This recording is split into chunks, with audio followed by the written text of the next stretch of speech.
அன்னியிலேருந்தே நான் அவர் வந்து என் தம்பி மாதிரி தான் பார்க்க ஆரம்பித்தேன்.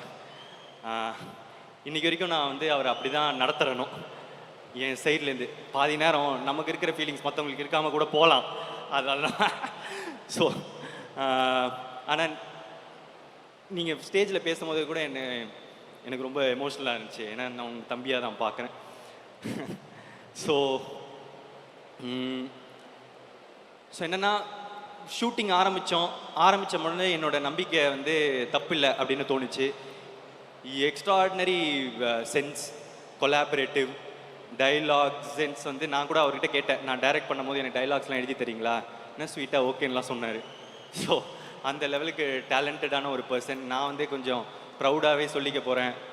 நான் வந்து ஒரு பெரிய டைரக்டர் தமிழ் சினிமாவுக்கு வர போகிறாங்க.